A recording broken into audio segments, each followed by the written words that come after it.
Hi guys. I'm around this type of environment a lot. Drills, saws, sanders, nails, hammers, screws. I enjoy doing construction projects with my dad, and as you can imagine, that involves being around screws. Screws like this, right? Just your regular old building screws. But what about these screws? In a biohazard bag. These are the screws that were in my ankle just over a year ago. And during my third ankle surgery recovery, just about 5 months ago, I did a video on hardware removal, answering a bunch of people's questions that they had for me. And since then, I cannot believe the response that has come back from that.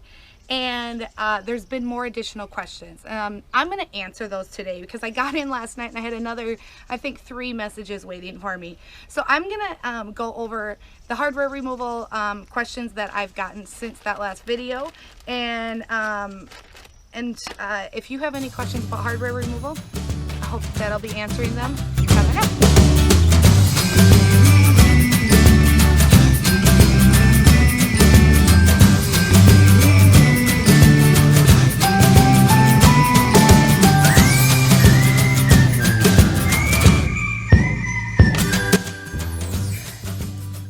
I don't have any sawdust or paint chips in my hair.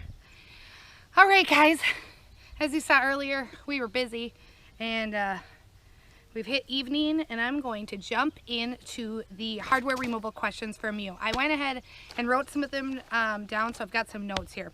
First of all, does everybody get their hardware removed? Is it common?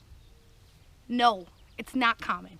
My doctor said that he does less than 5% of his patients have their hardware removed. So here's the thing. I've heard 2%, I've heard 20%. I would say, I'm just gonna take a wild guess and say, I would say less than 10% have their hardware removed.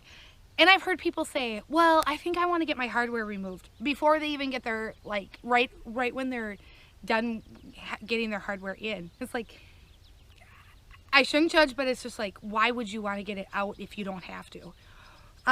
Which brings me kind of to the next question. But well, actually, here's why. Why would someone get it out? Sometimes people's bodies have rejected it, or it's caused an infection, or they've had like an allergic reaction to the metal.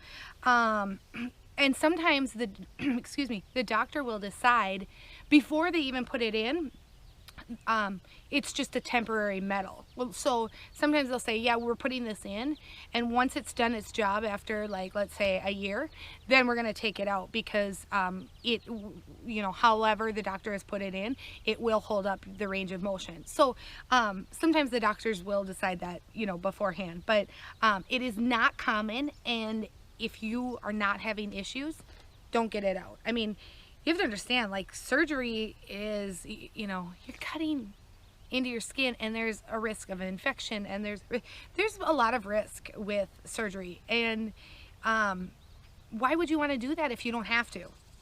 So if you're not having issues with your hardware, don't get it removed. But if you are having issues, that's the question people ask me. Why and how did I decide to get my hardware removed? So just a quick backstory. Right back there, about 4.5 years ago, almost 5 now, I broke my ankle. I was out deer hunting, actually bow hunting, and to put it briefly, there was an accident and I was swinging midair on a ladder at about 12 feet high. So I jumped from 12 feet and unfortunately landed in a pile of logs and broke the inside ball of my ankle, known as the medial malleus. So I broke my ankle, and I just had 2 screws put in, and just went on living life. And it wasn't until I talked to my mom's cousin, and she said, yeah, I had my hardware in. She's like, but I had it taken out after like a year. And I was like, you did? And she's like, yeah, it was like night and day difference for me.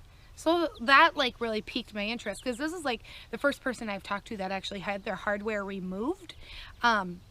So anyways, then I went into the doctor and we discussed it, and he said, yeah, you know, you have been having some issues with this and the swelling and the I know other people, like when they hear me, have heard me explain this, they go, yes, that's what happens to me too. It's like the tippy toe thing. When you wake up in the morning, hold on, I'll show you. Let's just do this. Oops, we got some big dirt. Okay, maybe I should set this on something.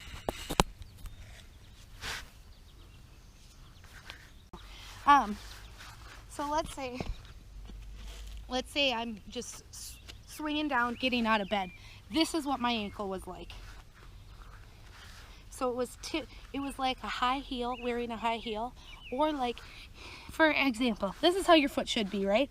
Down and then straight. That's a 90-degree angle, right? 90-degree angle. Mine was at a 45. And so for the first 20 minutes, I would do this tippy toe thing. And I just got used to it. I mean, that's how life was for me. And then after a while, I would eventually be able to go into kind of a limp, and then it worked its way out. But I would say the first 20 minutes to half hour of my day was spent with that kind of warming up. And so I'd been doing this for 3 years, and so I went in and I had my hardware removed. And by the way, when it was lack of motion, it was the aching. It was like aching all the time, especially with living in Minnesota. If you've seen the rest of the Broken Ankle 101 series, you can see that I'm usually indoors filming. But that was because my ankle recovery was during January, February, March. And so it's obviously freezing in Minnesota, usually 10 below during those months. And so, you know, the weather is always changing here. And we constantly are having, I mean, we just had a tornado like 45 minutes away 2 days ago. It's just, we have crazy weather. And so my ankle, it was like, woo, it's like a roller coaster. And so my ankle was always swelling. So like, not only the aching, but the swelling, the stiffness, I couldn't do anything. And then of course that tippy toe thing in the morning, it was like, I was stuck. So anyways, I had my hardware removed, and I felt better right away. Like, rather than, I didn't have really the achy on like a daily basis anymore, but I will tell you, I had to go on and have another surgery because I had bone fragments in there, but I will talk about that in a different video. The actual surgery itself. Okay, so a lot of people were asking me about this. How long is it? Did you have to stay over? The la-di-da-da. So my surgery was like 30 to 60 minutes. I went in that morning, like 2 hours before. They make you comfortable in one of the, you know, you get your little room, and then had me going on IV. I think I had to do a urine test right away, make sure I wasn't pregnant. They went through a bunch of stuff, made sure everything was good and that I was still good to go to have surgery. So all the normal stuff. The anesthesiologist comes in, chats with you. The surgeon comes in, chats with you. He marked which ankle, you know, to be 100% sure, which I was kind of, me and my mom were talking about, like, it's interesting, like, that would be really bad if they went in on the wrong ankle. But anyways, he came in and he just put his initials on my ankle, on the one that was going to have surgery. And yeah, so everything was good. I actually asked if I could be awake for the procedure. I wanted to see the hardware come out. I'm usually not like a fan of like gory, gutsy stuff, like anything with hospital shows. I'm like, ugh. But for some reason, I've been really fascinated by it, and I didn't think I'd have a problem watching the hardware come out. The surgeon actually said that he was okay with it, but I would have to talk to the anesthesiologist because he kind of like trumps all, and he said no. He said I couldn't because looking over the curtain, my breath could be germs to the procedure, which I was not happy about. You'll see. I'm already a little bit loopy, but maybe I'll show you that when I'm a little under anesthesia. It's kind of funny. I'm gonna go to see son of a bee. Anesthesiologist came in and said, I can't watch the procedure. How come everybody else can? I have to be behind a curtain because my breathing has germs that could affect the procedure. So sometimes I hear about people talking about, yeah, I really want to get my hardware removed, and they just had surgery, like they're like 2 or 3 weeks out. I recommend, I mean, I don't want to recommend anything because again, I'm not a doctor or anything, but like, I think that you have to give it a fair chance. I mean, I wouldn't recommend waiting 3 years like I did, but I don't know. I mean, you got to give it, I would say 6 months, a year at least, to see, like, you know, if your body adjusts to it. Here's the thing. So there's risk involved with surgery. You don't want to have your body cut open again. Let's just say this, with surgery, the less surgery you have to have, the better.